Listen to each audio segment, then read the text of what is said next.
The heart of any synthesizer is its sound source, and in Toxic Biohazard, there are 6 oscillators. Each of these oscillators can be found on either side of the central section of the interface. The label for each oscillator can be found to the extreme left and right of each oscillator. There is a small drop-down menu that can be brought up from here. This allows you to copy, paste, or reset each oscillator. The actual waveform used by each oscillator is clearly displayed right here. Cycling through the oscillators is quite easy by either clicking on the left or right-hand side of the name. Clicking on the name will provide you with a drop-down menu with all the options that are available. This also allows you to load any custom waveforms for use in Toxic Biohazard.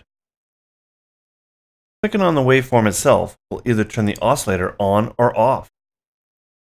When switched off, it is indicated by a weak display in the oscillator to compare to while the oscillator is switched on. The oscillators here can run freely or be synchronized, and the pitch of the oscillator can be shifted either up or down up to 99 semitones, and can be detuned in sense by using this control here. The phase of the waveform can also be changed here. And by this, I mean that the oscillator start point can be shifted so that the waveform starts at a different point according to this value. Each of these oscillators are controlled by their own envelope. You have the standard attack, decay, sustain, and release envelope, as well as a velocity and initial control. These last two might need some explanation. The initial control determines at what amplitude the sound will start, and this allows you to create more of a percussive sound than your standard ADSR envelope.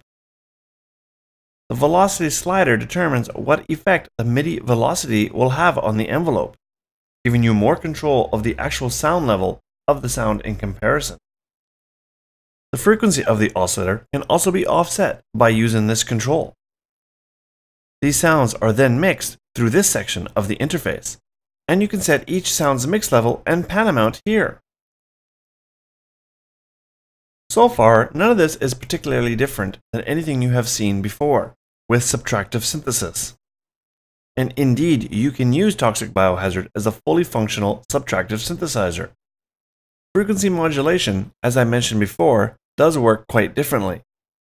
In the next chapter, I will cover more regarding this, as well as give you more insight on the central section of the interface.